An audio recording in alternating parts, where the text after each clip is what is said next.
السلام عليكم ورحمة الله. أهلا وسهلا ومرحبا بكم في نهار جديد وفيديو جديد. نتمنى الفيديو ديالي يلقاكم بخير وعلى خير في تمام الصحة والعافية يا ربي.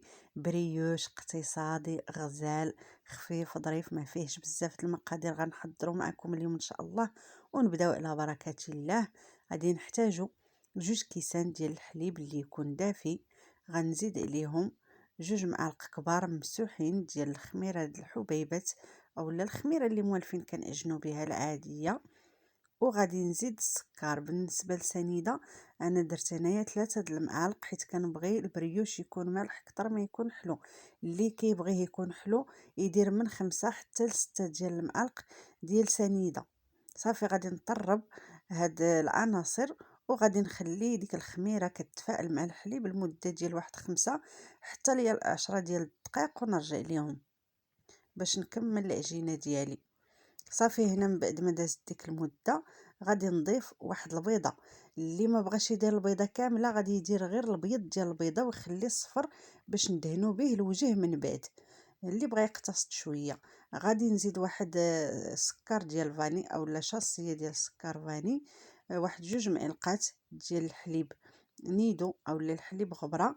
الا ما كانش متوفر يمكن لك ديري الياغورت الطبيعي اولا يمكن لك تستغناي عليهم بمره.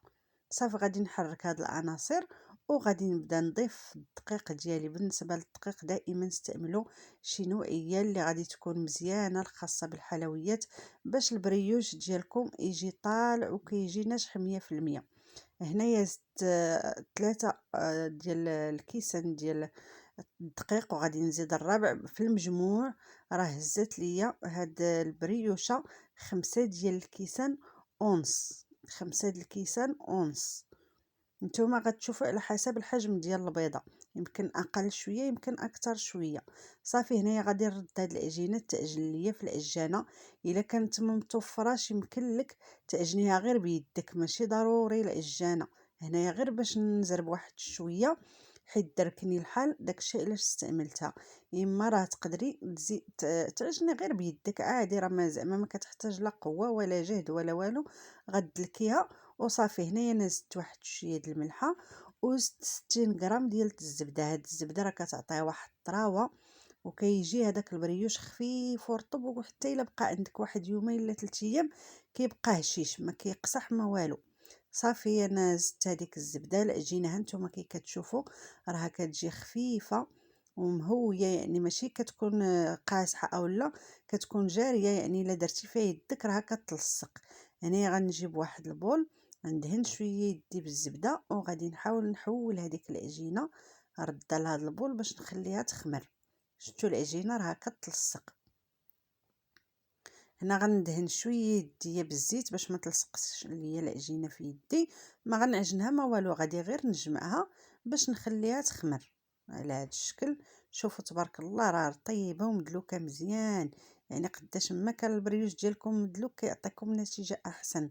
غادي نغطيها وغادي نخليها تخمر تقريبا واحد نص ساعه حتى ل 40 دقيقه. راه دابا ولا برد شويه الحال، ضروري كتخليوها كتاخد شويه ديال الوقت ديالها باش تخمر ويضاعف لنا الحجم ديالها على هذا الشكل. هنايا كنخوي منها فاش خمرات، كنخوي منها هكا داك غير هذوك الفقاعات اللي كيكونوا اولا داك الهواء اللي كيكون، وكنولي كنشكل العجينه ديالي على شكل كويرات. بالنسبه للمول اللي استعملت انا هنايا استعملت هاد الطاوه تقريبا فيها شي 20 على 30 سنتيم. نتوما غتستعملوا المول اللي متوفر عندكم، ماشي ضروري تقيدوا يعني بهاد الطاوه اولا. نتوما داكشي اللي متوفر عندكم في الدار خدموا به.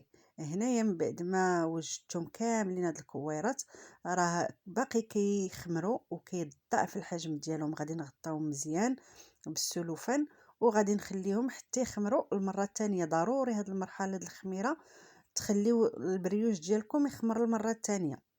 صافي هانتوما شفتوا تبارك الله من بعد ما خمر راه كيضاعف الحجم ديالو. هنا جبت واحد البيضه اللي غادي نزيد عليها سكر فاني غير باش كيحيد لنا هذيك الريحه، ولا يمكن لكم تزيدوا واحد شويه د الخل.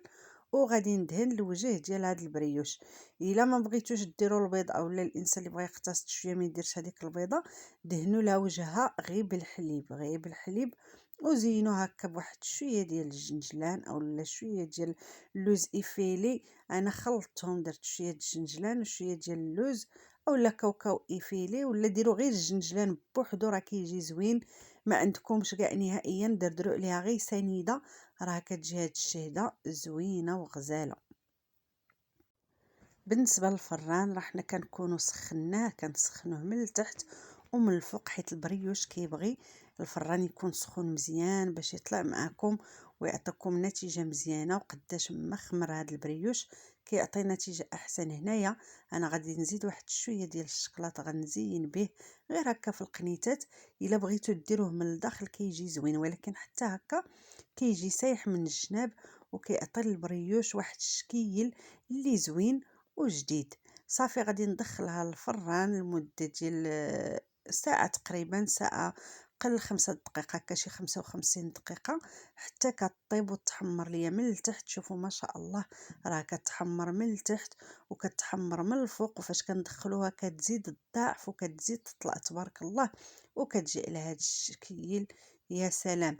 وهذيك الورقه ديال الزبده اللي درناها من التحت راه كتسهل علينا باش كنجبدو البريوش ولا كنحيدوه ما كيلصق في الطاوه ما حتى شي حاجه. الا ما عندكش كدهني الطاوه ديالك مزيان بالزبده وكترشيها بالدقيق، عاد كديري هاد البريوش ديالك باش ما يتلصقلكش من التحت. اما الا كان عندك هاد الورق، ها نتوما شوفوا راه كيجي تبارك الله بريوشه ديال تحمر الوجه، شي حاجه اللي شهوه منها اقتصاديه.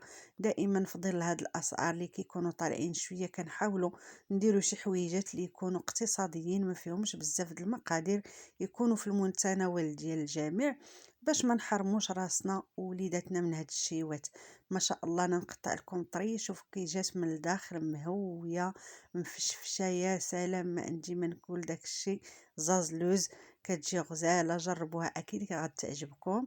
لاول مره كيشوف القناه كنقول لكم مرحبا والف مرحبا، شاركوا في القناه الناس اللي معايا كنقول لكم دعموني باللايكات بالتعليقات الزوينه المحفزه ديالكم. الفيديو ديالي كان هو هذا، تنتلاقاو في فيديو جديد ان شاء الله.